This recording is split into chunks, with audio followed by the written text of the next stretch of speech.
미국 증시 얘기 안 해볼 수가 없어요. 지금 네. 피치가 미국 신용등급 강등해서 지금 23년 만에 강등했던가요? 네네. 난리가 났었는데 또 자세히 보면 S&P도 이미 내렸어요. 한참 전에. 그렇죠. 그죠? 네. 네. 그래서 이제 충격은 있을 거다 예상했는데 어제 좀 충격이 있었고 한국장은 그나마 잘 버텼고 개별적으로 보니까 엔비디아라든가 마이크론이라든가 반도체주도 좀 타격을 입었고 뭐 이런 여러 가지 진단도 있었고 좀 정리를 해주실 필요가 있을 것 같습니다. 네, 뭐 사실 그동안 많이 올랐으니까요.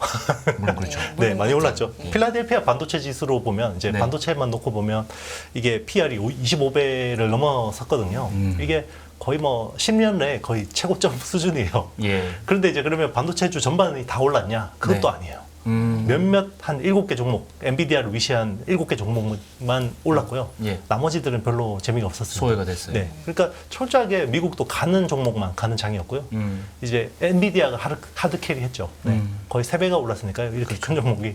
네. 그래서 조정을 받아도 이상하지는 않은 상황이었는데요. 네. 뭐 이제 이게 빌미가 돼서 조정을 받았는데 그러면 여기서 꺾일 거냐라고 물어보신다 그러면 안 꺾일 것 같습니다.라고 말씀드릴 것 같아요. 왜냐하면 AI 혁명은 이제 시작입니다. 네. 그래서 반도체 맞습니다. 계속 있을 거다. 그렇죠. AI 반도체 이제 수요는 계속해서 많아질 수밖에 없어요. 네. 거기서 엔비디아의 어떤 독점적인 위치가 당분간은 적어도 2년 안에는 흔들릴 것 같지가 않습니다. 네. 혹시 목표 주가 생각하신 거 있으세요? 목표 주가는 모르겠는데요. 일단 뭐 지금보다는 훨씬 더. 뭐 그렇죠. 이게 이제 밸류에이션 영역은 떠났어요. 예. 사실 뭐 이제 PR이 100배가 넘어가면 뭐 이게 밸류에이션을 어떻게 해야 되냐. 국내 시장에도 비슷한 네. 주식이 있죠. 네네 예, 그렇죠. 뭐, 네. 예, 굳이 요즘 제가 얘기하지 배터리는 좀 않겠습니다. 예민하니까. 배터리 주식 중에. 네. 근데 엔비디아가 실적이 네. 잘 나오면서 조금 네. 싸지지 않았나요? 지금도 100배 막 이런가요? 그렇죠. EPS 증가 속도가 그만큼 또 빠르기도 하고요. 그러니까 네. 엔비디아 보통 이렇게 IR 하면 네. 예전에는 제일 먼저 물어보는 게 게이밍 어때요? 라는 게 첫 번째 질문이었잖아요. 어. 요즘에는 게이밍 안 물어봅니다. 그럼 뭘 물어봐요? 데이터 센터 어때요? 아하. 네. 그러니까 엔비디아 분기 매출이 가장 좋을 때 네. 보면 분기 매출이 한 85억 달러 정도 됩니다. 네. 근데 이번에는 아마 데이터 센터 매출만 80억 달러가 넘을 것 같아요. 와. 예. 그러니까 과거에 보면 이제 서버실을 메인 서버실을 다 바꿔야 되니까. 그렇죠. 그죠? 그 수요가 엄청난 거예요. 엄청나죠. 그러니까 이제 일반 서버가 지금 이제 그 인텔 CPU 가지고 예. 이제 세팅하는 게 보통 서버 한 대가 7,500불 정도 합니다. 예. 근데 엔비디아 그 A100이나 H100 같은 이런 고성능 GPU 가지고 만든 서버가 보통 20배가 비싸요. 20배요? 네, 20배요? 20배가 비쌉니다. 그러니까 A100이라는 칩이 칩 한 개 1만 달러고요. 예. 이게 보통 서버 한 대 만드는데 8개 들어가거든요. 그래서 그게 서버 한 대가 한 12만 달러 하고요. 아니 어림잡아서 1,000만 원 하던 게 그러면 25, 네. 2억이 되는 거네요. 그러면. 그렇죠. 아. 그리고 이제 그 H100이라는 이제 더 첨단 칩이 있거든요. 예. 그거는 이제 A100은 7나노 공정이고요. 예. TSMC 7나노 공정으로 만들고 H100은 4나노 공정으로 만드는데 H100은 칩 한 개가 3만 달러예요. 그게 8개 들어가거든요. 그래서 보통 서버 한 대 가격이 한 24만 달러 정도 합니다. 세상에. 네. 기존 서버는 개수가 몇 개가 들어가나요? 개수도 늘어나는 건가요? 이렇게 성능이 좋으면 오히려 네. 개수는 줄어드는 거 아니에요? 그런데 그 칩이 계속해서 많이 필요해요. 왜냐하면 지금은 이 챗GPT로 인해서 네. 지금 범용 AI거든요. 범용 AI. 예전에는 AI를 개발할 때 어떤 식으로 했냐면 우리 그 열매님 말씀하신 것처럼 이렇게 그렇게 많은 컴퓨팅 파워가 필요하진 않았어요. 왜냐하면 AI를 개발해도 특정 기능, 한 개 기능을 위한 타깃으로 개발했거든요. 그렇죠. 그런데 챗 GPT 때문에 완전히 다 달라져 버렸어요. 이거는 범용 AI예요. 그러니까 특정 기능이 아니라 여러 기능을 잘하는 범용 AI를 타깃으로 하기 때문에 이렇게 챗 GPT가 GPT 3.5 기반으로 만든 건데 네. 그게 1,750억 개의 파라미터를 네. 구현했는데 쉽게 이야기하면 A100이 1만 개가 쓰였어요. 1만 개. 네, 1만 개. 1만 개가 쓰였고 이게 미니멈입니다. 이 링에 올라가기 위한 그러니까 빅테크들이 지금 AI 경쟁을 펼치고 있잖아요. 그렇죠. 그러니까 미니멈 조건이 뭐냐면 일단 3조 7천억이 들어가야 되고요. 네. 미니멈. 네. 그리고 A100이 1만 개는 기본 있어야 되고요. 그리고 데이터 문서가 5조 개 정도는 있어야지 일단 여기 커트라인입니다. 근데 이게 지금 수요가 네. 아시다시피 더 잘 아시겠지만 AI 컴퓨터를 이 칩을 바꾸려면 수요가 이제 네. 일단 클라우드 서비스 하는 곳은 당연히 바꿔야 될 네네. 것 같고 일반 큰 기업에서 SNS 서비스하는 기업들은 당연히 바꿔야 되고, 네네. 그다음에 일반적으로 소프트웨어를 개발하는 것도 당연히 바꿔야 되겠고, 그다음에 제조업체들도 사실은 AI 공정이 필요한데 데이터 센터에는 당연히 들어가야 되겠고, 이게 세계적으로 보면 수요가 어마어마한데 사실 이 중심에는 CPU를 엔비디아가 독점하고 있는 상태가 되기 때문에 앞으로 우리 대표님께서 자신 있게 2년 동안 독점하고 계속 수익이 갈 것이다 이렇게 보시는 거잖아요. 그렇죠. 이제 AI의 어떤 개발 역사를 쭉 보면요. 굉장히 마이너한 영역이 갑자기 메인스트림이 되는 경우가 되게 많아요. 예. 그러니까 우리 이야기하는 지금 AI라는 거는 머신러닝을 기반으로 해서 만들거든요. 네. 그러니까 기계가 스스로 학습하는 거예요. 스스로 학습. 옛날에는 그냥 다 엔지니어가 다 그 코딩해서 프로그래밍해서 만들었어요. 근데 어느 순간부터는 이제 그 미션하고 결과값만 주고 그 과정을 네가 알아서 도출해. 코딩도 네. 알아서 하는. 그렇죠. 이제 그게 머신러닝이에요. 그렇죠. 기계가 이제 컴퓨팅 파워만 주면 얘가 스스로 빅데이터 가지고 학습을 하는 건데 네. 그 머신러닝 중에서 지금은 이제 딥러닝이라는 기반이 다 대세거든요. 예. 그게 딥러닝이라는 기술이 1987년도 처음 나왔어요. 네. 그런데 계속해서 마이너한 기술이었거든요. 음. 근데 2010년도 이전에만 해도 딥러닝을 연구한다 그러면 그거 안 될 텐데? 라고 그런 평가를 받았어요. 불가능한 영역이에요. 네, 그거는 이거 20년 했는데 안 되는 건데 그거 안 되는 건데 라고 했는데 기술이라는 게 특이점을 넘기 시작해요. 그러니까 굉장히 막 이렇게 천천히 가다가 훅 제이컵으로 올라가기 시작하는데 네. 그게 2012년부터 딥러닝 기반의 기술들이 다른 기술들을 압도하기 시작합니다. 그러면서 어떻게 되냐면 마이너한 기술이 메인스트림이 되고 나머지 기술들이 다 사장이 돼요. 오. 그러면서 중요한 점이 뭐냐면 딥러닝 기반으로 되면서 기존엔 CPU 기반으로 네. AI를 연구를 하다가 네. 다 GPU 기반으로 다 바뀌었어요. 그러니까 엔비디아. 그렇죠. 엔비디아. 그게 이제 우리 2016년 알파고 기억나시죠? 이세 돌고 다녀. 예. 그게 굉장히 쇼킹했던 사건이었는데 그렇죠. 그 이후로는 AI 연구는 다 GPU 기반으로 바뀐 거예요. 그런데 지금 챗 GPT라는 게 중요한 게 이제 뭐 제너러티브 그리고 프리트레인드 트랜스포머라는 이제 약자인데 예. 네. 다 모르셔도 되고요. 여기서 트랜스포머라는 게 중요해요. 트랜스포머라는 영화 트랜스포머 같은 건데 기존에는 그 딥러닝을 기반으로 해서 연구를 하겠죠. 네. 네. 기존에는 데이터가 순차적으로 들어오는 걸 다 프로세싱했는데 네. 트랜스포머가 되면서 이 단어의 맥락을 따지기 시작한 거예요. 기계가. 단어의 맥락. 우리는 사람이 말을 할 때 특정 단어에 힘을 주잖아요. 네. 그게 맥락이라는 거거든요. 그렇죠. 그렇게 특정 단어에 가중치를 주기 시작하니까 사람이 대화를 이해하는데 훨씬 효율적이라는 거죠. 그게 2017년에 나왔고 네. 그게 구글이 개발했는데 네. 구글은 그거를 진보를 시키지 않았죠. 기술만 공개했고. 근데 그거를 챗 GPT, 오픈 AI가 이걸 가지고 작년 말에 이걸 내놔서 대박을 터뜨린 거죠. 지금 5까지 나왔던가요? GPT-4까지 나왔어요. 4까지 나왔죠. 네. 그러면 중요한 게 뭐냐면요. 기존의 애플 시리나 삼성의 빅스비나 예. 이런 거 있잖아요. 예. AI 다 갈아엎어야 됩니다. 왜요? 그러니까 기술 로직이 달라지니까. 트랜스포머로 다 가야 트랜스포머. 된다니까요. 방금 말씀하신 거. 네. 그러니까 트랜스포머로 이해했어요. 준비가 안 돼 있어요. 네. 그러니까 지금 최근에 애플 시리가 있는데 네. 애플 GPT라는 걸 개발한다고 그러잖아요. 예. 네. 삼성이 GPT를 개발한다고 그러잖아요. 예. 그럼 기존에 있던 이 AI는 거의 필요 없어요. 타개해야 되는 거죠. 네, 맞습니다. 그래서 갑자기 그럼 필요하니까 엔비디아 칩을 막 가져와야겠죠. GPT 해야 되니까. 그런 상황이에요. 그러니까 쇼티지가 안 날 수가 없죠. 그렇군요. 네. 계속 공급은 딸리고 맞습니다. 수요는 폭발적으로 늘어나고. 수요는 폭발. 그러니까 기존의 AI 플랫폼 있는 회사도 갈아엎어야 되고 없는 회사들은 빨리 이거 따라가야 되는 상황이죠. 제가 이제 이 고객분들을 만나보면은 네.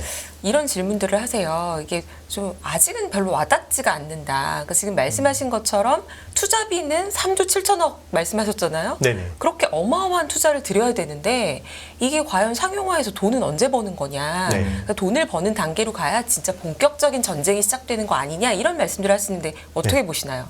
우리는 이제 그 예전에 인터넷 혁명을 겪었잖아요. 그죠? 네. 웹. 그쵸. 그리고 모바일 혁명을 겪었잖아요. 네. 인터넷 혁명 초창기에 수많은 검색 엔진들이 있지 않았나요? 맞아요. 라이코스도 있었고 알타 엠파스. 비스타. 넷스케이프. 그렇죠. 네. 근데 구글하고 두세 개만 살아남거든요. 그렇죠. 그렇죠. 거기에 들어가느냐 못 들어가느냐는 빅테크 업체 입장에서는 굉장히 중요한 거예요. 그렇죠. 그리고 모바일 시대도 처음에는 수많은 OS들이 난립했어요. 뭐 윈도우 모바일도 있었고요. 무슨 파이어폭스라는 거 있었고. 그렇죠. 결국 파이어폭스. 안드로이드로 정리가 되죠. 그렇죠. 거기 못 살아남으면 의미가 없습니다. 네. 지금 AI도 막 빅테크 업체들이 우죽순으로 춘추전국시대로 막 서로 경쟁하죠. 네. 근데 여기서 결국은 살아남는 건 두세 개라는 거예요. 그러면 여기서 빅테크 업체들 입장에서는 여기서 내가 두세 개 안에 들어갈 거냐. 그래서 군비 경쟁을 엔비디아 GPU 가지고 군비 경쟁을 할 거냐, 아니면 여기서 포기하고 우리는 서브 플랫폼이 될 거냐라고 판단을 해야 되는 거예요. 그런데 지금 서브 플랫폼이 되고 싶은 빅테크는 아무도 없어요. 아, 그렇죠. 네. 예. 서버가 없을 수도 있어요. 그렇죠. 솔직히 말해서. 서버가 없을 수도 있어요. 예. 네. 예. 그러니까 지금 죽기 살기로 할 수밖에 없어요. 그러니까 IBM이 최근에 7,500명 인원을 감원을 했어요. 네. 그래서 인력 감축해서 그거 어디에 쓸 거니? 그러니까 AI 투자할 겁니다라고 했어요. 네. 지금 그러니까 AI 투자는 이게 이제 정말 절체절명의 그 상황인 거예요. 그렇죠. 그러니까 이거는 선택이 아니라 필수예요. 빅테크 업체들 입장에서는. 그렇군요. 예. 제가 지금 궁금한 게 하나 있었는데 이 반도체 AI 반도체 중에 최근에 고대역 메모리 이 얘기 많이 해요. 네네. 사실 근데 저는 그 얘기를 조금 다루긴 했었는데 그래도 잘 모르겠어요. 네네. 이게 왜 중요한 의미를 가지고 네네. 지금 아까 이게 반도체에서 네. 트랜스포머 역할을 한다고 저는 네네. 생각을 그런 의미는 알고 있는데 네네. 과연 어떤 의미가 있는지 좀 알겠어요. 쉽게 이야기하면요. 그 디램 아파트예요. 디램 아파트. 네. 디램을 그러니까 쫙 모아놨어요? 디램을 수직으로 쌓아서 아파트처럼 연결한 거예요. 수직으로. 그러니까 기존에는 단층 구조였죠. DDR5나 이런 것들 네. 가는 그냥 칩 하나가 옆에 프로세서 옆에 붙어 있죠. 그렇죠. 그렇죠. 그렇죠. 그렇죠. 근데 이제 제가 CPU하고 GPU의 차이점을 좀 말씀드리면 여기 그 연구소가 하나 있어요. 예. 연구소가 하나 있는데 여기에는 석박사급 한 4명 계세요. 이분들은 미분 적분을 굉장히 기깔나게 연산을 합니다. 네. 그런데 이제 데이터는 옆에 그 단층 구조에 여기서 데이터가 그냥 쭉 밀어주면 되죠. 그렇죠. 그러면 순차적으로 처리를 합니다. 그렇죠. 그렇죠. CPU는 그래요. 네. 근데 GPU는 사칙 연산만 해요. 덧셈, 뺄셈, 곱셈, 나눗셈만 하는데 10만 명의 중학생들이 있어요. 연구소에. 아하. 네. 그러면 얘들한테 시험지를 쫙 밀어줘야 되는데 단층 구조에 이 데이터 저장이 안 되는 거죠. 그러니까 데이터 아파트가 필요한 거예요. 아. 그래서 12개 층으로 아파트를 만들어서 여기 가득 데이터 가지고 있다가 10만 명한테 쫙 시험지 뿌려주려면 그죠. 네, 고대역이 필요하죠. 네, 그런 식으로 시험지를 한 번에 쫙 밀어줄 수 있는 HBM이 필요한 거죠. 당연히 연산의 가지수가 개체수가 훨씬 많아요. 훨씬 많으니까. 훨씬 많아지고. 그렇죠. 그러니까 기존의 문제가 뭐냐면 이렇게 프로세서 성능이요. 네. 이게 연구소에 10만 명이 막 연산을 열심히 하는데 데이터 불러오는 속도가 못 따라와요. 그러니까 시험지가 시간 빨리빨리 안 오는- 나눠줘야 되는데. 네, 빨리 나눠줘야 돼. 안 오니까 얘들이 놀아요. 그러네. 네. 그런데 이 병목을 없애려면 시험지를 한꺼번에 쫙 많이 밀어줘야 되죠. 어허. 그게 이제 그 프로세서 옆에 바로 옆에 사원 아파트 같이 디램 아파트를 만들어 놓는데 그게 HBM입니다. 그렇군요. 네. 그거 제일 잘하는 데가 어딥니까 지금? SK 하이닉스입니다. 다행이에요. 네. 네. 정말 다행이에요. 굉장히 네. 다행이죠. 다행인 네. 게 HBM의 90%를 대한민국이 담당합니다. 50%를 SK 하이닉스가 담당하고 40%를 삼성전자가 담당하고 10%를 마이크론이 담당해요. 네. 만약에 이번 사이클에서 네. HBM이 없었다 그러면 네네. 그 TSMC 슈퍼 사이클, 파운드리 슈퍼 사이클 갈 때 우리 메모리만 재미없었잖아요. 그렇죠. 그게 이번에도 또 벌어지는 거예요. 근데 가운데 센터에 인텔 대신 그렇죠. 엔비디아가 들어가고 그렇죠. 다시 그 비메모리 쪽은 네네. 우리가 이 하이닉스가 공급하고. 네네 그렇죠. 아하. 그러니까 메모리 이게 없었으면 이번 사이클에서도 메모리는 그러네. 거의 소외될 수도 있었죠. 그런데 그러네요. HBM 덕분에 예. 예, AI 그 반도체 혁명에서 또 한 자리 하는 거죠. 우리가. 대단하네요.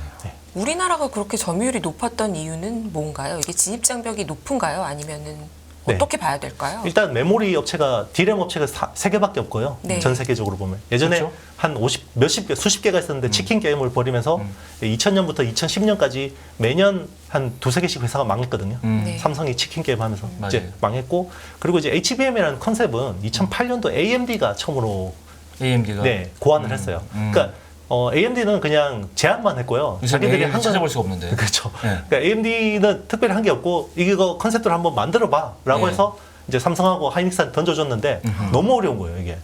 너무 어렵고 그리고 자기네들 그 게임 고성능 게임 그래픽 카드에 쓴다고 했는데 안 쓰는 거예요. 그렇지. 그러니까 주문만 해놓고. 네. 그래서 삼성은 한 10년 하다가 접었어요. 그래서 팀을 해체해 버렸습니다. 근데 이제 하이닉스는 우직하게 야. 하다가 네, 엔비디아한테 이제 딱 얻어 걸린 거죠. 그분은 상줘야 되겠네. 이제. 네, 그 운이죠. 네, 사실 운. 운도 상줘야 돼요. 네, 그렇죠. 네, 그럼요. 네. 예. 우직하게 했으니까. 그래서 지금 그 엔비디아의 그 AI용 그 프로세서는 네. A100하고 H100이라는 칩이 제일 고성능 칩인데 네. 여기에 기본적으로 들어가는 그 사원 아파트 HBM이 HBM3라는 4세대 제품이에요. 네. 이거는 하이닉스가 독점합니다. 삼성도 삼성은 아니고. 못합니다. 삼성 못하고. 네. 아 삼성 안 해요? 이거 안 해요? 아예? 삼성이 팀을 해체했다니까요. 그 이후에도 안 하고요?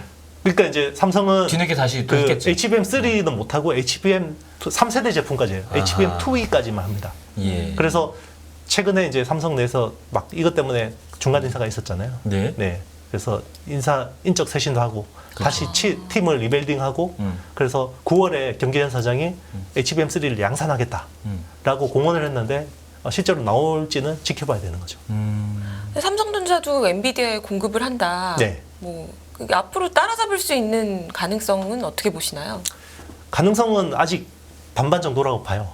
그런데 이제 우리는 이제 반도체를 보는 사람들은 이렇게 올해 업을 분석하시다 보면 관성이라는 게 생기잖아요. 그렇죠. 그죠? 우리는 항상 삼성이 뭔가 리딩을 하고 뭔가 그렇죠. 최첨단 기술을 내놓고 SK 하이닉스나 마이크론이 따라가는데 익숙해요. 근데 지금의 상황은 굉장히 이질적인 거죠. 이거는 뭔가 임시적인 상황이다라고 다 생각해요. 일시적이고. 그렇죠. SK 하이닉스가 뭔가 삼성을 기술을 압도하는 거는 일시적인 상황이야. 다시 돌아갈 거야. 삼성이 라는 게 리딩할 대다수 거야. 전문가들의 생각인데 만약에 그게 아니면 정말 이제 HBM에서 만약에 하이닉스가 계속해서 주도권을 가져간다 그러면 메모리 시장에서 굉장히 엄청난 이제 균열이 생기는 말씀 거죠. 듣고 보니까 이 HBM이 네. 게임 체인저가 될 가능성이 삼성 입장에서는 좀 네. 실망스럽겠지만 섭섭하겠지만 게임 체인저가 될 아이템이 네네. 될 수 있다는 생각이 드네요. 이게. 그렇죠. 중요한 게요. 이제 HBM이라는 아이템이 왜 중요하냐면 메모리 반도체라는 건 커머디티잖아요. 그렇죠. 원유처럼 시클리컬 산업이잖아요. 네. 그러니까 얘는 어떤 보드에다가 꽂아도 다 음. 되는 커머디티죠. 그렇죠. 그러다 보니까 많이 만들어 놓으면 재고가 생겨서 가격 변동이 크고, 그죠? 그래서 가격 변동이 크니까 주식 시장은 불확실성을 싫어하니까 디스카운트를 하죠. 네. 시스템 반도체는 주문 받아서 생산하기 때문에 재고라는 게 별로 없죠. 그래서 그렇죠. 가격 변동성도 적고. 그렇죠. 그래서 TSMC가 삼성 D램보다 이익을 못 벌어도 높은 멀티플을 받는 건데 메모리 시장에서 처음으로 주문형 메모리예요. HBM은. 아 네. 그래요? 네. 아 HBM은 엔비디아가 가져가는 거죠. HBM3는. 그렇죠. 네. 그렇죠. 그리고 이건 연단위 계약이고요. 연단위 계약하면 주문한 것만큼 가져가는 겁니다. 그래서 가격 변동성이 거의 적고요. 이런 메모리가 차세대 디바이스에서는 계속 나온다는 거죠. 그리고 이번에 애플이 공개한 비전 프로라는 XR 디바이스 있잖아요. 네네. 네. 거기 이제 R1이라는 프로세서 옆에 붙는 디램이 있어요. 예. 그 디램은 모바일 디램보다 훨씬 빨라야 돼요. 속도가. 그게 이제 주문형 디램인데요. 예. 그걸 또 하이닉스가 합니다. SK 하이닉스가. 네. 예. 그러니까 주문형 메모리에서는 확실히 SK 하이닉스가 치고 나가는 건 팩트죠. 근데 지금 엔비디아가 실적 발표를 아직 안 했죠? 네네. 네. 근데 일부 반도체 기업들이 실적 발표를 하면서 내년에 대한 전망을 썩 좋지 않게 얘기하고 그게 이제 하락을 좀 더 부추기는 트리거가 된 것 같은데요. 네네. 그럼에도 불구하고 괜찮다고 생각하시나요? 내년 실적이나 걱정 안 해도 된다고 보시는 건지 아니면 내년- 엔비디아는 좋을까요? 그 2분기 빅테크 업체들뿐만 아니라 삼성하고 SK 하이닉스 컨퍼런스 콜에서도 나온 이야기가 네. 메모리 수요에서 제일 중요한 아이템이 세 개가 있어요. 네. 서버가 있고요. 이제 클라우드에 쓰는 서버가 그렇죠, 그렇죠. 있고, 네. 그리고 이제 스마트폰, 모바일이 있고, 스마트폰. 그리고 PC가 있어요. 그러니까 보통 비중은 보면 서버가 한 40%, 모바일이 한 40%, PC가 한 13%, 나머지 기타 등등 정도가 제일 중요한 수요처인데요. 지금 올해 플러스 성장하는 건 서버밖에 없어요. 그런데 서버 전반이 좋냐? 안 좋아요. 네. 기업형 엔터프라이즈나 이런 쪽은 일반 서버는 안 좋아요. 근데 AI용 HPC 쪽만 좋아요. AI용. 네. 그러니까 엔비디아 쪽 수요만 좋은 거죠. 그렇죠. 네. 그러니까 TSMC도 그랬어요. 지금 뭐 다른 그러니까 일반 내구 소비재잖아요. 스마트폰이나 PC는 이쪽은 안 좋은데 지금 서버 쪽에서 HPC 쪽 AI용 HPC 수요만 좋아. 라고 이야기를 했고요. 그리고 마이크로소프트나 구글이나 빅테크 업체들이 다 우리 투자 많이 못합니다. 다만 AI는 열심히 할 겁니다. 다 그러시고 코멘트를 해요. 그렇군요. 그러니까 주식시장에서 수급이 더 AI 반도체 쪽으로 쏠릴 수밖에 없고 대한민국은 HBM 쪽으로 쏠릴 수밖에 없죠. 제가 개별 주식에 대한 주가 좀 질문 좀 안 하려고 그래요. 사실 네. 여러 가지 오해가 있기 때문에. 근데도 하고 싶은 네. 딱 한 네. 가지 질문이 있는데 네. 엔비디아의 수요에 코릴레이션, 연동성이 되는 게 SK 하이닉스가 되겠죠, 당연히. 네네. 그렇죠. 네. 그러면 주가도 엔비디아하고 SK 하이닉스하고 연동될 가능성이 있겠네요. 그래서 연초 대비해서 SK 하이닉스가 네. 6, 70% 올랐을 거예요. 그렇죠. 네, 고점을 이제 6, 70% 올랐었고 그 사이에 삼성전자는 30%도 못 올랐어요. 네. 그리고 이제 지난 한 5년, 10년 동안에 보면 SK 하이닉스하고 마이크론은 거의 주가가 거의 동행해요. 똑같이 동행. 마이크론하고 동행하고. 네네, 그렇죠. 그런데 올해 처음으로 디커플링이 생겼어요. 마이크론하고 SK 하이닉스하고. 아, 그러니까 제가 아까 말한 네, 네. 추정한 그런 네. 이유 때문이 아닌가. 맞아요. HBM 때문입니다. 그렇죠. 그래서 2분기 실적에서 그 긍정적인 코멘트가 나온 회사가 거의 SK 하이닉스가 유일해요. HBM을 지금 너무 좋기 때문에. 그러니까 HBM 쪽 매출, 그러니까 HBM하고 그래픽 D램, 네. GDDR이라고 하는 네. 그쪽 그 사업 쪽 매출이 전분기 대비해서 2배가 늘었어요. 2분기에. 그래서 SK 하이닉스의 당초 적자폭이 3조 5천억 정도 될 거라고 생각했는데 네. 2조 8천억대로 나온 게 HBM이 굉장히 선방해 준 거고요. 이게 올해도 2배 이상 성장할 거다. HBM 쪽은. 네, 그렇게 이제 전망을 했습니다. 김현명 앵커님은 저 회사에서 네. 추천 종목할 때 HBM 쪽 많이 커버리지가 요새 어떻게 전체적으로 좀 커버하는 분위기인가요? 많이 들리죠. 많이 들리고 시장에서 관심이 굉장히 뜨거운 상황이에요. 네. 그런데 이제 주가가 이 반도체 소부장이라고 하잖아요. 이게 공정별로 업체들별로 주가가 많이 오른 종목도 있고 좀 덜 오른 것도 있고 심지어 오늘은 오른 종목도 있고 빠진 종목도 있어요.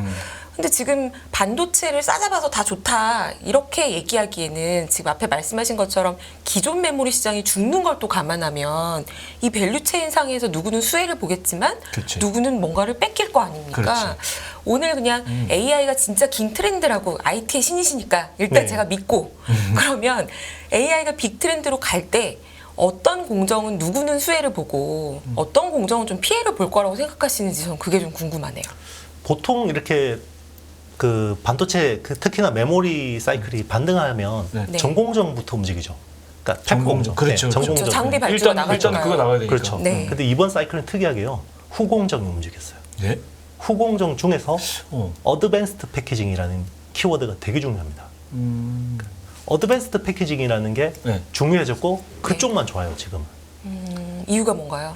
그게 AI 때문에 그래요. 그러니까 엔비디아의 A100이나 H100 같은 칩들은 구조가 프로세서가 있고 옆에 사원 아파트가 있고요. HBM 네. 있고 밑에 실리콘 인터포저로 연결이 돼 있어요. 우리 그 여의도 IFC 몰 가보시면 네. 위에 한쪽은 호텔이고 한쪽은 오피스인데 네. 지하로 연결돼 있죠. 그렇죠. 그렇죠. 여기 2.5D 구조거든요. 아, 우리 대표님 아까부터 네. 비유 정말 잘하시네. 엘리베이터 머리에 진짜 들어와. 네, 쏙쏙 오케이. 들어옵니다. 네. 그러니까 데이터가 이렇게 아파트에 있다가 프로세서로 바로바로 이렇게 네. 그렇게 되겠죠. 예전에는 다 PCB를 통해서 넘어갔단 말이에요. 그렇죠, 그렇죠. 네. 네. 그러니까 밖으로 나와서 계단 걸어서 이렇게 올라가야 그런 되는데 셈이죠. 네. 이제는 지하로 그냥 바로 고속 엘리베이터로 쫙쫙쫙 쏴준단 말이에요. 그게 2.5D 구조인데 그렇군요. 그렇게 하려면 칩을 수직으로 쌓고 옆으로 병렬해서 하고 굉장히 복잡해요. 네. 그게 어드밴스드 패키징이라는 기술이 다 필요합니다. 그래서 어드밴스드 패키징에서 아주 중요한 요소 기술 두 가지가 있는데 네. 그게 반도체 그 웨이퍼에다가 구멍을 뚫는 TSV 실리콘 관통 전극이라는 기술이 필요하고요. 식각으로 이제 D램에다가 구멍을 뚫어요. 네. 네. 그 구멍을 뚫고 거기에 구리를 채웁니다. 그러면 이게 고속 엘리베이터가 되겠죠. 그게 통로가 되네요. 완전히. 네, 맞습니다. 데이터가 예. 고속 엘리베이터가 되는 거고요. 네, 시험지 빨리 나가고. 네, 그렇죠. 그리고 2층하고 3층하고 우리 아파트 잘 아시니까 요걸 붙여야 돼요. 칩끼리. 요게 본딩이라는 겁니다. 열하고 압축으로 붙여야 되는데 열 압착 본딩을 해요. 네. 그 요게서 열 압착 본딩을 하는 회사가 한미 반도체죠. 그래서 올해 5배가 오른 겁니다. 그래서 네. 한미 반도체가 근데 어느 날 네. 한 번 확 빠졌다가 다음 날 또 확 오르더라고요. 무슨 일이 있었던 건가요? 그러니까 이제 시총 1조짜리 회사가 5배가 오르니까. 네. 그렇죠. 네. 그렇죠. 그게 거기서 뭐 큰 폭으로 조정받아도 이상하진 않죠. 이제는 그게 왜 그러냐면 어드밴스드 패키지 그러니까 엔비디아 어드밴스드 패키징 관련 수혜주가 별로 없어요. 네. 전 세계적으로 봐도 기술 가진 데 별로 없다는 얘기죠. 별로 없습니다. 네. 아주 소수의 업체들이 독점하고 있기 때문에 그쪽으로 수급이 많이 쏠릴 수밖에 없고요. 다행스럽게 국내에서는 한미 반도체가 그쪽 HBM을 만드는 데 있어서 열 압착 본딩 장비를 독점을 하니까 그만큼 수급이 많이 쏠린 거죠.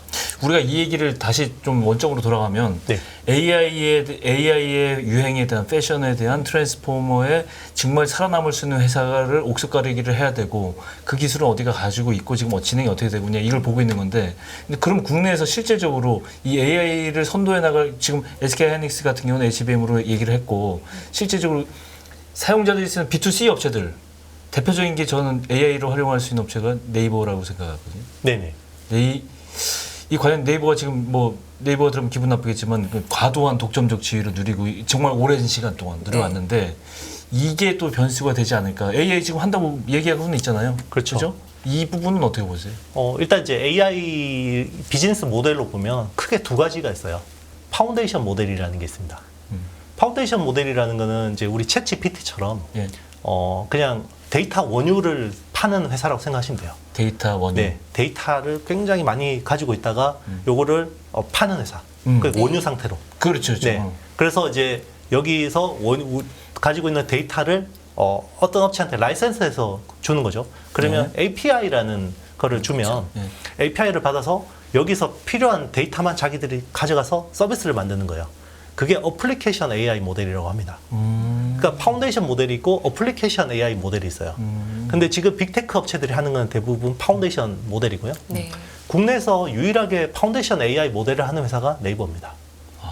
하이퍼클로버라는 거. 하이퍼클로버 X. 클로버. 네네. AI 네. 서비스 쪽도. 네, 그게 8월 24일 날 공개되는데 그게 챗GPT 같은 파운데이션 AI 모델이에요. 네. 그래서 원래는 네이버가 파운데이션 AI 모델, 특히나 비영어권에서 파운데이션 AI 모델을 하는 거의 유일한 회사다 보니까 많이 주목을 받았어요. 그렇죠. 네. 왜냐하면 챗GPT가 GPT 3.5 기반으로 만들어진 건데 예. 한국어 학습 비중이 1.5%밖에 안 돼요. 챗GPT가. 음. 그러니까 한국어를 잘 못하겠구나. 딥러닝이 안 되니까. 네, 그렇죠. 네. 대부분 영어를 가지고 학습할 거 아니에요. 그렇죠. 그렇죠. 그러다 보니까 비영어권에서 네이버만한 회사가 없겠다. 왜냐하면 네이버는 그렇지. 한국에서도 1등 플랫폼이고 일본에서도 라인이라는 플랫폼으로 라인. 1등이죠. 네. 그리고 동남아에서도 웬만한 데 다 1등이에요. 태국이나 베트남. 예. 심지어 남미 같은 데서는 2등이에요. 그래서 비영어권 데이터가 굉장히 많거든요. 네. 그리고 챗GPT 못지않은 슈퍼컴퓨터를 가지고 있어요. 그러니까 A100이 미니멈 1만 개 이상 있다는 거죠. 1만 개 그렇죠. 이상 있다라는 거예요. 예. 네. 그러니까 굉장히 주목을 받았는데 GPT-4가 공개됐잖아요, 최근에. 네. 얘가 한국어를 너무 잘하는 거예요.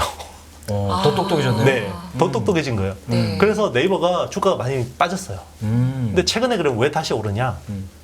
사람들이 생각해 보니까 이게 아닌 거죠. 왜냐하면 AI가 제가 말씀드렸다시피 AI 혁명이 진행되면 네. 결국 두세 개 업체만 살아남을 거예요. 아까 말씀하셨죠. 파운데이션 모델, 예. 그죠? 네. 그러면 이 업체들이 전 세계에 AI 서비스를 하겠죠. 그렇죠. 그렇죠. 네, 우리는 모바일 시대를 거치면서 초연결 시대가 됐잖아요. 예전에는 모든 디바이스 통신이 되지 않았는데 지금은 이어폰에도 통신이 됩니다. 그죠? 네. 시계도 됩니다. 그렇죠. 반지에도 됩니다. 근거리 통신. 그렇죠. 여기로 AI를 소환하는 거예요. 클라우드에 있는 AI를 소환해서 쓰는 거죠, 사람들이. 영화 아이언맨의 자비스처럼. 네. 네. 그렇죠? 예. 그렇게 쓰는 거예요. 예. 그러면 미국의 AI를 쓸 수밖에 없겠죠. 그렇죠. 그러면 이제 여기서 큰 문제가 생깁니다. 우리가 검색 엔진을 미국 걸 쓰는 거하고 네. AI를 쓰는 건 완전 다른 이야기예요. 어떻게 다르죠? 왜냐하면 AI가 굉장히 파워풀해요. 예를 들면 아주 AI가 나쁜 의도를 가지고 특정 사람한테 굉장히 편향된 정보를 줘요. 특정 네. 정치나 정파나 종교에 대해서 굉장히 뭐 물어보면 그렇게 답할 수 있겠죠. 그쪽으로 네. 계속 줘요. 그러면 그쪽으로 편향된 사람을 만들고 그 사람을 통해서 그 나라의 정치 구조를 바꿔버리는 거죠. 그게 이제 과거에 미국의 대선에 예. 맞습니다. 페이스북 더 메타가 강력해지는 연루됐다 거예요. 했던 그렇죠, 거죠. 그렇죠, 네. 그렇죠. 가장 직관적으로 말씀드리면요. 지금 대만 총통 선거가 되게 중요해요. 예. 그죠? 네. 대만 총통 선거가 되게 중요한데 미국은 지금의 민진당을 밀고 있죠. 네, 자주 독립. 그렇죠. 그죠? 그리고 중국은 국민당을 밀고 있죠. 네. 그렇죠. 그런데 만약에 대만 국민들의 상당수가 중국 AI를 쓰느냐, 미국 AI를 쓰느냐에 따라서 정치 지형이 달라질 수 있다는 거죠. 그렇죠. 그리고 미국 빅테크의 AI를 쓰면서 빅데이터가 쪽쪽 빨리고요.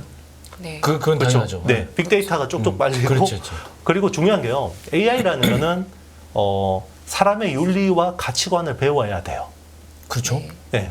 왜 그러냐면 사람도 그렇잖아요. 뭔가 어떤 선택의 상황에서 우리 정의란 무엇인가라고 할 때 여기 내가 차가 급발진이 났는데 오른쪽에는 노인 몇 있고. 분이 탄 버스가 있고 여기는 어린이 스쿨 버스가 있고 어디를 박아야 되냐 이거에 대해서 판단해야 되죠. 그렇죠. 그리고 이게 뭐 이런 상황도 있지만 특정 인종이나 특정 국가에 대해서 뭔가 판단해야 될 때가 있죠. 네. 그런 것들을 학습을 해야 되는데 챗GPT는 다 공개를 해요. 우리가 파라미터가 몇 개고 어떤 걸 가지고 학습을 했고 어떤 윤리를 가르쳐줬고 했는데 GPT-4부터 공개를 안 합니다. 네. 그런데 그 AI가 나중에 예. 우리가 쓰게 될 예. AI 혁명으로 인해서 쓰게 될 AI가 어떤 윤리를 배웠는지 어떤 가치관을 가지고 있는지 몰라요. 그건 특정의 미국에 있는 소수 엘리트가 결정하는 겁니다. 그렇겠네요. 네, 스카이랩이네요. 그렇죠. 그러면 우리 국가나 기업 차원에서는 섬뜩한 거죠. 그러네요. 네. 그걸 얼라이먼트라고 하는데 그거를 우리가 통제가 안 되는 빅브라더가 오는 거죠. 그런데 네이버도 빅브라더인데 우리가 통제 가능한 빅브라더. 그렇죠. 지금까지는 그렇죠. 그러니까 적어도 우리나라에 있으니까 어떤 걸 가지고 이제 할 수 이제 했는지에 대해서는 기반을 알 수 있으니까. 그렇죠. 그건 알 수 있는 거죠. 그러니까 뭔가 미국 빅테크에 대해서 견제 심리가 있는 나라들이나 기업들은 다 네이버를 파트너십으로 맺고 싶어 할 수 있다는 거죠. 그렇죠. 그게 대표적인 게 이번에 우크라이나 재건 사업에서 아, 네이버가 상당 어떤 그 참여를 하는데 거기서 재밌는 프로젝트 하나가 있어요. 네. 우크라이나어 기반으로 생성형 AI 개발한다. 아, 네. 네. 전쟁 중인 나라도 지금 네. AI가 이만큼 중요하니까. 그렇죠. 네. 예. 우크라이나어 기반으로 자기들이 플랫폼이 없으면 AI 혁명에서 큰일 나겠다. 실제로 우크라이나처럼 AI의 중요성을 체감한 나라가 있을까요? 전쟁하면서 이렇게 AI 효과를 톡톡히 본 나라가 우크라이나인데. 드론 접목. 맞습니다. 그렇죠. 그리고 와이파이 밑에서 전쟁하잖아요. 그렇죠. 네. 저기 스타링크. 네. 네. 그러니까 대단한. AI를 통해서 얼마나 이게 효율적이고 무서운지 아니까 그걸 하는 거죠. 그러면 뭔가 다른 나라들, 특히나 독재 국가일수록 자기들이 통제권을 가지고 싶어 하니까 네. 자국 기반의 AI 모델을 하고 싶어 할 텐데 그렇죠. 그거를 파트너십을 맺을 만한 회사가 별로 없어요. 글로벌리. 중국을 빼면. 네이버가 굉장히 거기서 몸값이 올라갈 수 있다는 거죠. 그러니까 AI는 각 국가에 하나 있어야 되는 주권 같은 거다 반드시 지켜야 된다. 네. 이런 느낌으로 저는 들리는데요. 맞아요. 네. 그거는 이제 필요성, 당위성은 충분히 인정한다고 하더라도 사실 예전에 저희가 워드 이런 거만 보시면 아래 한글 쓰는 거는 관공서나 뭐 일반 기업들은 잘 안 쓰잖아요. 솔직히 그렇죠. 마이크로소프트가 네. 다 예. 점령했죠. 예, 예. 그렇다라고 한다면 지금 마이크로소프트에서 얘기하는 거는 챗 GPT를 거기에 도입해서 다양한 문서 작성이나 PPT를 다 만들어준다 이런 것들인데 사실 네이버는 우리가 검색하고 카페 들어가고 블로그 보는 거 말고는 그 정도로 기업형이 많이 뭘 쓰고 있나 이런 의문이 좀 있어요. 오히려 그러면 이게 가속화될수록 네이버는 더 뺏기는 게 아닐까라는 생각도 드는데요. 그래서 하이퍼클로버 X가 8월 24일 날 공개되는 게 네. 되게 중요해요. 이 AI 성능이 챗GPT 대비해서 어느 정도의 성능이 나오는지가 되게 중요하고요. 그렇겠네요. 그리고 이 생태계를 꾸리는 게 되게 중요해요. 네. 그러니까 AI라는 거는 일단 그 플러그인이라고 해서 이 AI 생태계 안으로 서비스, 그러니까 우리 앱스토어처럼 네네. 애플 앱스토어처럼 그 어플리케이션 개발하는 업체들이 이 생태계 안으로 들어올 수도 있고요. 그리고 API를 받아서 자기네 앱에 AI가 없는데 있는 것처럼 쓸 수 있는 서비스가 있거든요. 그건 API죠. 네. 이제 그런 식으로 드나들면서 그 생태계 안에 포함이 되는 건데 네. 그거를 네이버가 얼마나 생태계를 꾸릴 수 있는지가 중요해요. 음. 그래서 이번에 그 하이퍼클로버 공개하기 전에 네. 소카하고 협력 공개를 했고요. 발표했죠. 네. 네. 네, 그리고 한컴하고의 그 협력에 대해서도 공개를 했거든요. 네. 그래서 지금 이런 것들을 베타 버전을 뿌리면서 네, 여러 파트너십을 하고 있어요. 그래서 거기서 성과가 나오는 게 중요한 거죠. 네. 네, 그러니까 네이버 주가 측면에서는 그렇게 안착하는 게 얼마나 중요한지가 중요할 거고, 그리고 네. 해외에서 얼마나 해외 기업들하고 해외 소프트웨어 기업들하고 이렇게 파트너십을 맺느냐, 그게 되게 중요할 것 같아요. 우리가 이제 AI부터 이제 반도체 연관성도 계속 살펴보고 있고, 이게 정말 AI 국가별로 어떤 손익관계 이런 것들도 영향이 있다 보이고 산업별로도 이제 물론 있겠지만, 근데 이 재료 얘기 안 해볼 수가 없잖아요. 반도체 재료. 방금 좀 아까 중국도 말씀하셨지만 최근에 보니까 배터리에서도 중국이 지금 수출 통제, 이 원료 수출 통제 이것 때문에 굉장히 난리가 났던데 보니까 8월부터 실질적으로 수출 중단하고 그럴 것 같은데 반도체도 마찬가지 아닙니까? 맞습니다. 최근에 뭐 갈륨하고 뭐 네. 이런 특정 그 물질에 대해서 이제 게르마늄. 네, 게르마늄에 대해서 이제 제재를 하겠다고 이야기를 했는데 예. 네. 사실 그런 광물들이 자연계에 존재하는 광물들이 아니라 예. 다른 광물들 채굴하면서 나오는 부산물에서 나오는 것들이거든요. 그리고 대부분 90%를 중국에서 해요. 이게 사실은 오염 산업이거든요. 네. 공해 산업이. 네, 공해 산업이죠. 그렇기 때문에 이제 중국에서 많이 채굴을 하는데 단기적으로는 뭐 사실 크게 영향이 없을 거라고 생각하는데 예. 이게 장기화되면 반도체나 디스플레이 산업, 특히나 2차 전지 산업에는 큰 영향이 갈 수 있죠. 그렇죠. 네. 그 어떤 광물을 채굴할 때 부산물로 나옵니까? 이게? 뭐 그냥 철이나 철, 석탄 이런 거 다? 이제 알루미늄이나 뭐 아연이나 뭐 이런 어. 것들 채굴할 때 많이 나오죠. 뭐 중국이 제일 많이 가지고 있으니까 당연히 부산물도 네네, 맞습니다. 많겠죠. 그러다 그렇죠. 보니까 독점하고 그 재료는 맞습니다. 다 반도체 업체나 아까 말씀하신 뭐 그런 2차 전지 업체에서 쓰고 그렇죠. 이게 연결되고 근데 그런 중국하고 미국하고 붙다 보니까 중국이 자원 외교를 자원 전쟁을 벌이면서 지금 이렇게 나오고 있는 건데 뭐 8월 지금 중순에 지금 미국에서 지명을 까먹었네요 갑자기 거기서 이제 한미일 회의도 하잖아요. 그죠? 네. 그렇게 하면서 또 더 강력한 제재가 나올 거고 그렇게 하면 중국이 다시 또 보복 제재를 할 거고 이렇게 연결되는 거잖아요 지금. 그런데 이제 지금 뭐 미중 어떤 그 관계에서 보면 이렇게 이제 갈등이 뭔가 고조되는 분위기보다는 기존의 디커플링에서 딜리스킹으로 이제 계속해서 수요를 낮추면서 예. 좀 관리하는 모양새를 보여주고 있어요. 미국 입장에서. 그래서 이제 그런 측면에서 이제 우리의 반도체 그 중국 장비 반입 유예가 1년 더 추가 연장되는 걸 기대하고 있는 거고요. 예. 예, 그러면서 뭔가 이제 좀 미국이 어느 정도 승기를 잡았다라고 생각하는 것 같은데, 그래서 조금씩 그런 것 이제 같아요. 유화적인 모습을 보이고 있습니다. 그래서 그리고 이제 이런 그 어떤 히토류나 이런 것들을 중국이 요소수 사태를 우리 사람들이 생각하는데, 예. 네. 요소수 사태는 사실 중국이 그거를 요소수를 수출 안 한다고 해서 자기들이 뭔가 타격을 받는 건 없었거든요. 근데 그렇죠. 네. 근데 이런 지금 히토류 같은 것들은 만약에 중국이 계속해서 제재를 하면 자국 테크 산업이 영향을 받아요. 그렇겠네요. 네. 그래서 그거를 막 무한정 이렇게 밀어붙일 수는 없는 상황이거든요. 그래서 저는 개인적으로 약간 으름장 정도로 네, 이제 빨리 그 뭔가 좀 다른 안을 가져와봐. 이 정도의 시그널이 아닌가 생각하는데 이게 뭐 충분히 지금은 관리되는 수준 안에서 있다고 보고 있습니다. 거기에 대해서는 뭐 크게 비관적으로는 보지는 네. 않으시군요. 왜냐하면 중국 산업이 더 크게 타격을 받아요.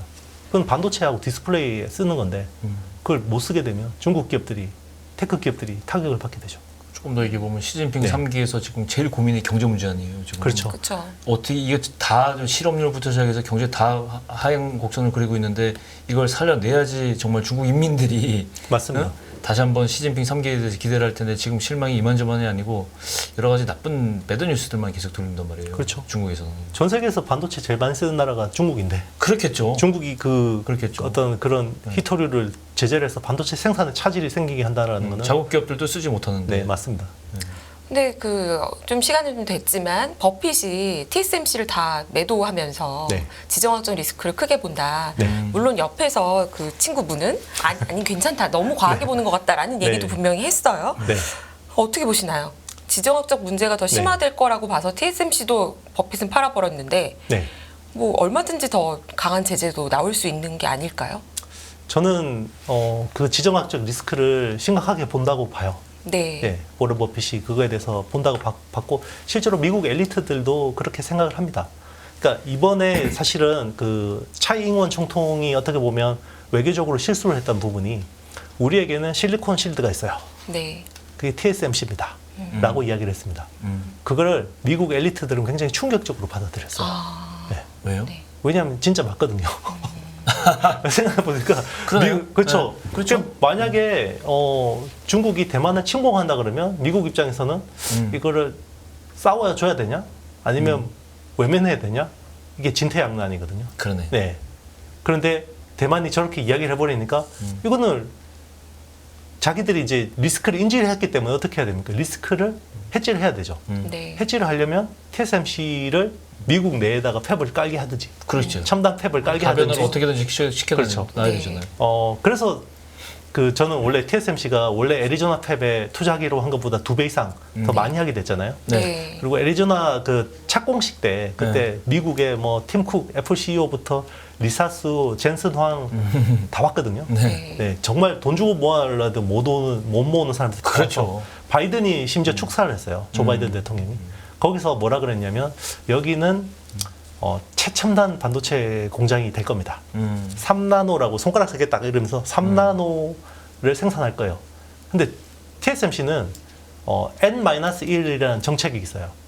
무조건 본사가 최첨단 공정이고 해외에는 무조건 한 마이너스 세대. 1. 네. 마이너스 1. 네. 늦게 네. 하는구나. 그런데 이제 바이든이 협의 없이 이렇게 해버린 거죠.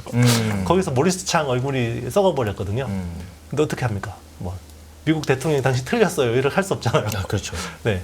아마 그게 차이잉원 총통의 실리콘 실드의 어떤 후폭풍이 아니었을까라고 생각을 하는 거죠. 네. 그래서 여기서는 사실 또 삼성 파운드리가 좀 잘하면 TSMC 대체제로서 그렇죠. 한번 부각이 될 수도 있는 거죠. 그렇죠. 기회는 있습니다. 예. 그런데 이제 잘하려면 결국 이야기한 HBM도 잘해야 되고요.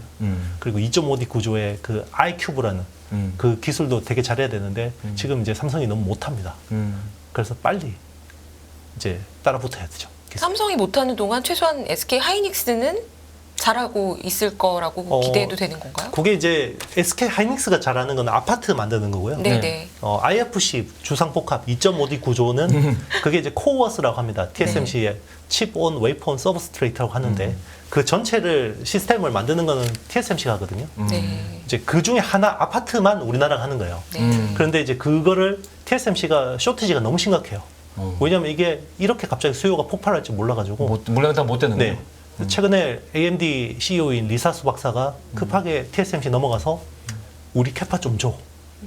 라고 했는데 제 추측으로는 TSMC가 없어 라고 한 것 같아요. 네. 그래서 아마 삼성으로 넘어오지 않았을까 AMD의 물량이. 네. 네. 왜냐하면 그게 캐파가 부족해요. 그래서 그렇죠. TSMC가 연말까지 그 코어스 캐파를 2배로 늘린다고 했고요. 네. 그리고 최근에 엔비디아하고 AMD 쪽 수주 소식이 막 나오고 있잖아요. 예. 삼성 쪽으로 예. 수주를 받았다. 그래서 HBM하고 그 코어스라는 기술이 삼성한테는 iCube라는 기술이거든요. 네. 그걸 투자하겠다.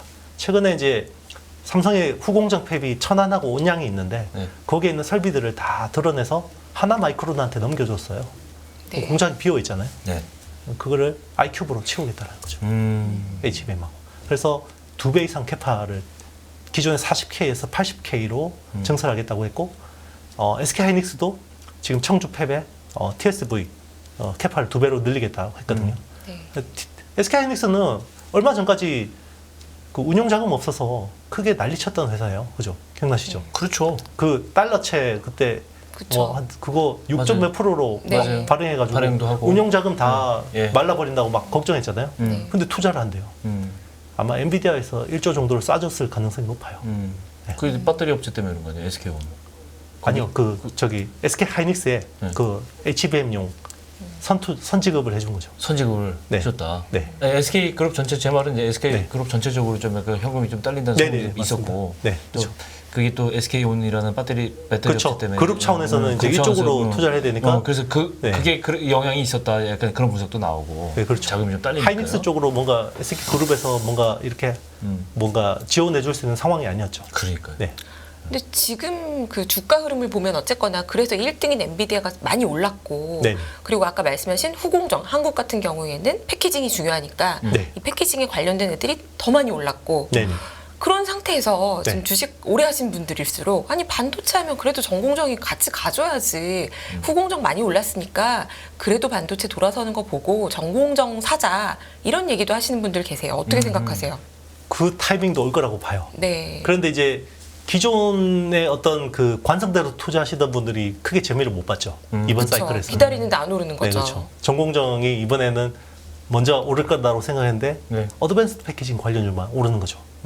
네. 이번 사이클이 그렇게 특이한 그렇게 거예요. 따라가야 되는 건가요, 그럼? 따라가는 것도 하나의 방법이 될 수 있고요. 네. 그거를 놓쳤다 그러면 길목을 기다리는 수밖에 네, 없죠. 삼성 파운드리 관련된 수혜주들을 보는 것도 방법이라고 생각해요. 그러니까 HBM 쪽 어드밴스드 패키징 쪽으로 만약에 놓쳤다 그러면 네. 삼성 파운드리 쪽으로 TSMC의 어떤 낙수 효과로 인해서 그러니까요. 지금 엔비디아나 AMD나 이런 쪽에서 어떤 물량이 유치될 가능성이 저는 되게 높다고 보거든요. 네. 물론 이제 삼성이 잘해야 되죠. 네, 그렇죠. 그 iQ보도 잘해야 되고 HBM도 3를 양산을 해야 되고 이런 전제 조건들이 있지만 어쨌든 굉장히 대외적인 여건은 삼성한테 유리한 상황이에요. 그렇죠. 여기서 삼성이 못하는 건 뭐 저의 예측 밖이고요. 만약에 잘한다 그러면 굉장히 기회가 될 수 있습니다. 그래서 그쪽에 대한 어떤 서프라이 체인을 보는 것도 네, 좋은 투자에 네, 그런 의미에서 방법이 될수 지금 2분기 어닝 시즌이잖아요. 네. 지금 반도체주 메이저 반도체 업체들 실적도 좀 정리를 한번 해볼 필요가 있는데 정리 좀 되겠습니까? 네, 뭐 저기 전공정 업체 특히나 뭐 그 빅테크 업체들도 마찬가지예요. 지금 네. 엔비디아하고 친한 업체들만 많이 올랐고요. 그런 업체들은 되게 지금 상황이 좋고 랩리서치 같이 뭔가 그 메모리 쪽, 뭐 낸드나 이런 쪽으로 오리엔트돼 있는 업체들은 별로 재미가 없습니다. 재미없고. 주가도 재미없고 당장 뭔가 가시적인 것도 없어요. 음. 근데 AI 쪽으로 관련돼 있는 업체들은 계속해서 좋아요. 좋고. 일본의 이제 기판 업체 중에 이비덴이라는 업체가 있어요. 네. 이비덴이라는 업체가 거의 몇 년 동안 주가가 엄청나게 무겁게 안 움직이던 회사인데 네. 5월에만 50%가 올랐어요. 50%요? 네. 와. 엔비디아의 플립칩 BGA라는 기판을 납품한다라는 게 네, 이렇게 알려지면서 많이 올랐죠. 요즘에 엔저다 보니까 지금 네. 방금 일본 얘기를 하셔가지고 이게 또 궁금한 게 네. 엔화 투자, 일본에 투자하려는 분들이 많으세요. 네. 그래서 저도 찾다 보니까 일본의 반도체가 오랜만에 네. 관련 공장 투자 계획이 네. 굉장히 많더라고요. 그렇죠. 그렇게 됐을 때 한국이랑 다른 걸 하는 건가요? 아니면 우리랑 경쟁을 다시 몇 년 후에 하게 되는 건가요? 일단 어드밴스드 패키징 쪽에서는 굉장히 키를 잡고 있는 소부장 업체들이 있어요. 일본 쪽에서. 일본 네. 쪽에서. 네, 대표적인 회사가 디스코라는 회사입니다. 네. 디스코라는 회사가 이제 그 칩을 수직으로 쌓아야 되잖아요. 네. 쌓으려면 얘를 웨이퍼를 굉장히 갈아줘야 돼요. 종이보다 더 얇게 갈아줘야 됩니다. 백그라인딩이라고 하는데 네네네.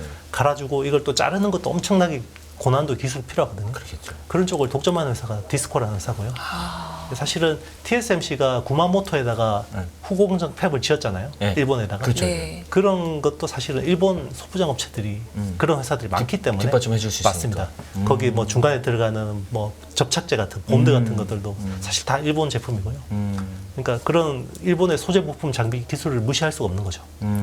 그래서 사실 주가 흐름도 되게 좋습니다. 디스코라는 회사도 되게 좋고요. 네. 일본 시장 전체적으로는 어떻습니까? 대충 그 소부장주들이 이게 앞서 가면서 반도체 관련주들이 같이 이끌고 가는 그런 형상, 뭐 니케이 지수상에서 그런 흐름이 좀 나타나고 있나요? 실제로 이제 일본 주식 시장 자체가 되게 핫하죠. 네, 핫하고요. 네. 그러니까요. 그걸 주도하는 게 결국 반도체 쪽 기업 관련 기업들이 많습니다. 물론 이제 뭐 상사주들도 많이 뭐 그 어떤 광물 채굴이나 이런 쪽도 좋지만 네. 반도체 쪽도 굉장히 좋죠. 예를 들면 이제 디스코 같은 업체들이 굉장히 좋았죠. 그렇군요. 네. 그럼 일본도 역시 이 비슷한 흐름이에요. 지금 미국 시장이나 우리 시장이나 일본 맞습니다. 시장이나 주도군이나 주요 이슈 테마들은 그렇죠. 그렇게 형성이 돼 있는데 엔비디아하고 친한 업체만 올라요. 그렇죠. 그거는 일본도 마찬가지고요. 미국도 마찬가지고 대만도 그렇습니다. 그렇죠. 우리나라도 그렇고. 이게 여기서 지금 말씀하신 중에 네. 소외된 나라는 딱 한 나라 있어요. 중국. 네, 맞습니다. 중국만 지금 그렇죠. 시장이 굉장히 요즘에 중국 투자 잘 안 하시는 것 같아요. 관심이 좀 없으신 것 실제로 같아요. 중국 쪽으로 수주가 나와도 웬만하면 공시를 안 하려고 그래요. 국내 업체들이. 왜냐면 이게 괜히 정맞을까봐. 아, 미국에서 그걸로 인해서 혹시나 규제를 네, 혹시나 받을까봐. 네. 그렇지. 네. 실제로 뭐 그 중국 쪽으로 뭔가 이런 걸 수출하다가 네. 뭔가 그 국정원 네. 쪽에 문제가 적발돼서 문제가 된 사례도 있고요. 그렇군요. 네.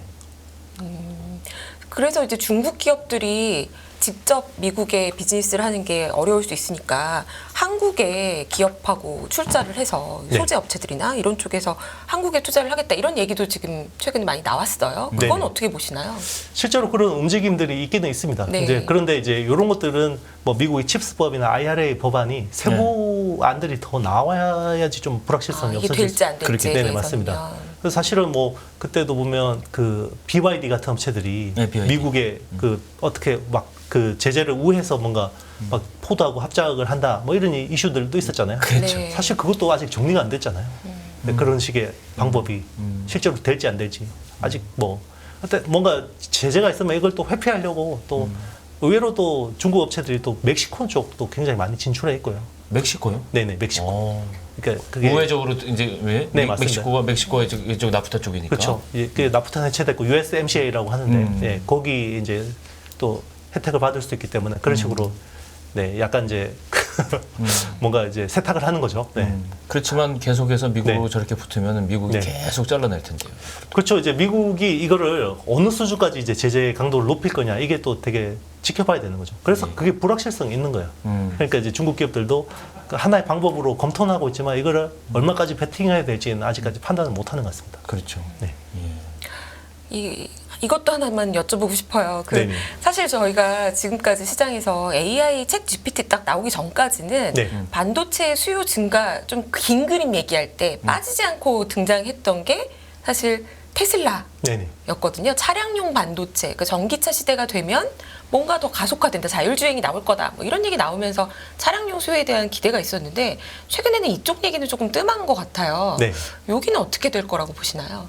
이쪽도 뭔가 활발한데요. 네. 이게 AI 쪽 수요가 너무 당장에 폭발적이라서 그쵸. 약간 관심이 소외된 건데 제일 좋은 거는 이게 2024년까지 뭔가 AI에 대한 수요가 뭔가 유지되면서 이게 모빌리티 혁명 이게 2025년이 되게 중요한 해거든요. 테크 네. 산업에서는 왜 그러냐면 레벨 3 자율주행차가 본격화돼요. 네. 레벨 3가 된다라는 건 자동차가 예. 기존의 레벨 2거든요. 이게는 이제 ADAS라고 해서 그 운전자를 보조해 주는 거예요. 그쵸. 레벨 2까지는. 네. 그러니까 옛날에 우리 생각하면 피처폰이라고 생각하시면 됩니다. 자동차가. 네. 예. 근데 레벨 3부터는 스마트폰으로 바뀌어요. 그래서 바퀴 달린 미니 서버가 됩니다. 자동차가. 엄청난 컴퓨팅 파워가 필요해지는 거고요. 예. 이걸 또 서버 단에서 백업을 해줘야 돼요. 그렇죠.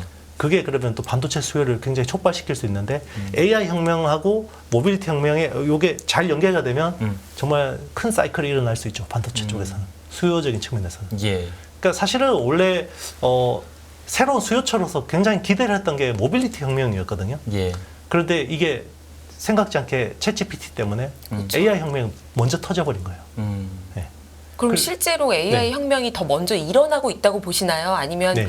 모빌리티 혁명은 여전히 원래 더 먼저 일어날 일이고 네. AI가 세상을 바꾸는 거는 조금 더 뒤인데 이 테마가 지금 먼저 형성됐다고 봐야 될까요?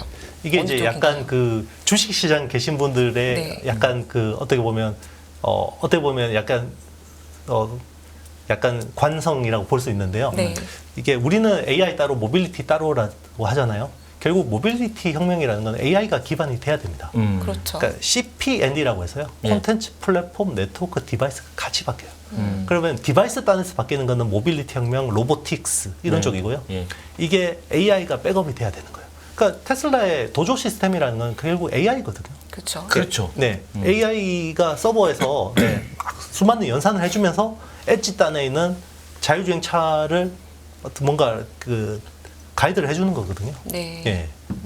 그러니까 이제 우리 AI 혁명이라는 게 네. 서버 클라우드에서 끝나는 게 아니에요.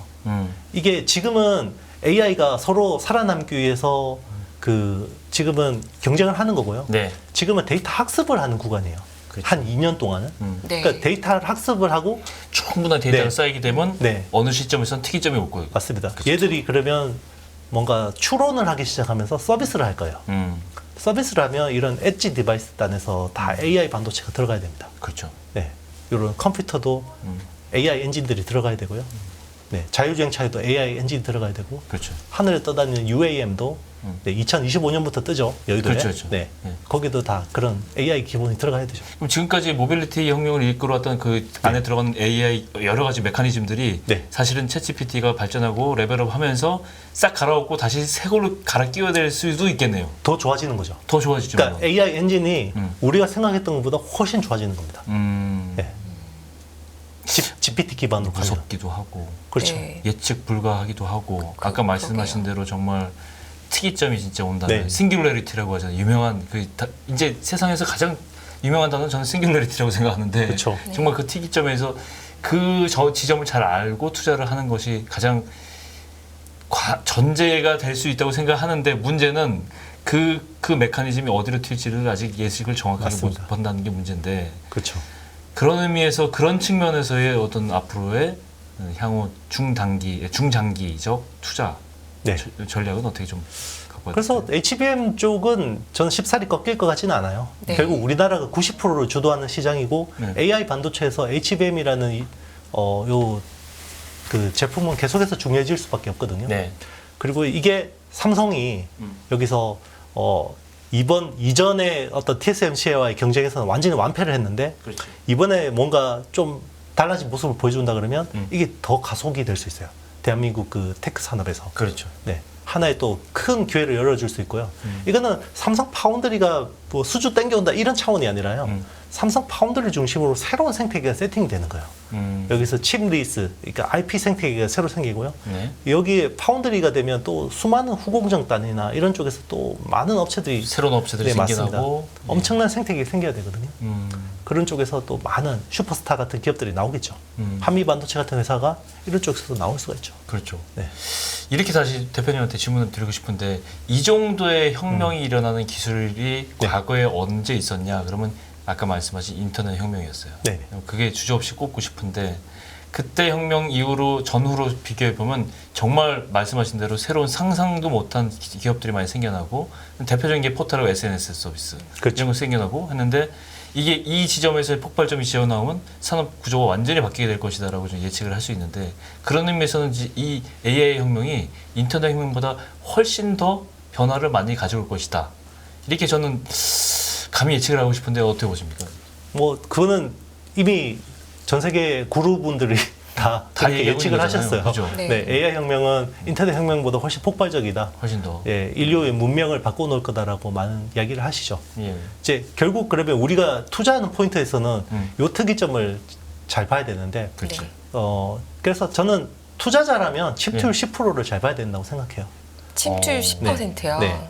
예전에 스마트폰, 피처폰이 스마트폰으로 바뀔 때 10% 침투일 때 주가가 제일 관련주들이 세게 올랐고요. 네. 네. 좀 선행하니까. 맞습니다. 그리고 전기차도 침투율이 10%를 넘을 때 2차 전지주들이 제일 세게 반응했거든요. 네. 전 세계 침투율이 작년에 아마 10%를 넘었을 거예요. 네. 그러면서 주가가 제일 반영했고 AI는 이제 침투율이 한 2%니까 2%. 10%로 가려면 아직까지 멀었죠. 얼마나 생각하세요? 근데 기간? 이게 속도가 너무 빨라요. 그러니까 저는 실제로 AI를 연구하시는 분들한테 이야기를 많이 들었는데요. 네. 자기들이 예측한 것보다 5년, 10년이 빠르대요. 더 빠르고. 빨랐고 심지어 자기가 뭐 수십 년 연구한 연구 결과가 없어져 버렸다라고 하시는 분도 있어요. 이미 옛날 얘기가 돼버렸다고. 그게 이제 자기가 연구한 걸 하려고 했는데 지나가 버렸어. GPT가 너무 잘한대요. 아하하. 네. GPT가 더 잘한다. 네, 그러니까 이미지 보고 뭔가 분석을 해버리고 얘가 그러니까. 이미지를 보고 사람처럼 코멘트를 해버리고 하니까 네. 그러면 그런 것들을 하려고 했는데 특히나 번역 쪽으로 뭔가 AI를 준비하시던 어플리케이션 준비하시던 분들은 예. 얘 자체가 너무 번역을 잘 해버리니까 의미가 없어졌죠. 그렇죠. 네. 이렇게 말씀드리면 제가 진행자로서 약간 딴지를 거는 것 같아서 네네. 이걸 여쭤볼까 말까 고민을 했는데 네. 앞서 말씀하신 그래도 궁금하니까 시청자분들도 궁금하실 것 같아서 여쭤보려고 해요. 네. 앞서 말씀하신 침투율 10% 스마트폰 같은 경우에는 매출액이나 네. 사용자 숫자가 정확하게 유료로 구매하는 사람 숫자가 있는 거지 않습니까? 네네. 근데 사실 GPT는 지금 돈 내고 쓰는 사람은 굉장히 2%하고는 택도 없을 거거든요. 네네. 그러면 이게 진짜로 사용자가 돈 내고 쓰는 침투율 10%는 언제쯤 가능할 거라고 보시나요? 저는 이제 그것도 중요한 어떤 포인트가 될 수 있는데요. 네. 서버 쪽에서 수요에서 서버 이게 수요에서요. 서버 수요에서 10%를 넘어가는 기점이 굉장히 중요하지 않을까 생각해요. 네. 메이저 업체들이 그걸 얼마나 교체를 했는지를 맞습니다. 보면 되겠네요. 그렇죠. 그죠? 전체 중요 서버 포인트네요. 시장에서 그러니까 점유율. 네. 이 수요가 AI 수요가 뭔가 그걸 넘어서는 지금은 비트 기준, 공급 기준으로 2%고요.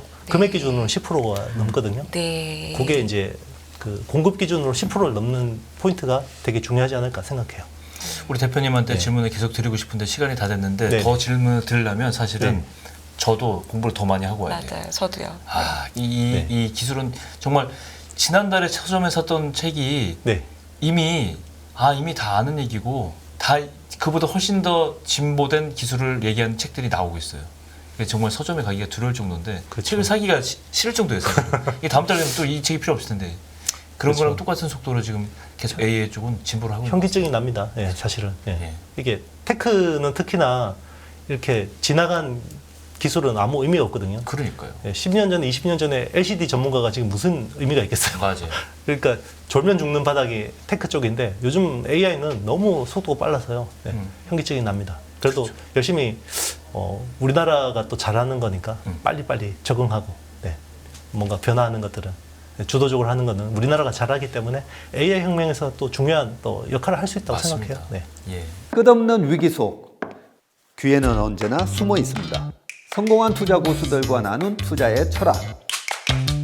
다가올 기회를 잡아내는 부의 만찬으로 여러분을 초대합니다. 푸짐하게 한 상 차려놓았습니다. 안녕하세요, 이승입니다. 더 많은 영상을 보고 싶으신 분들은 화면 오른쪽에 있는 구독 버튼을 눌러주시기 바랍니다. 그리고 영상을 보시면서 좋아요는 필수인 거 아시죠? 항상 인포맥스 라이브를 사랑해주셔서 감사합니다.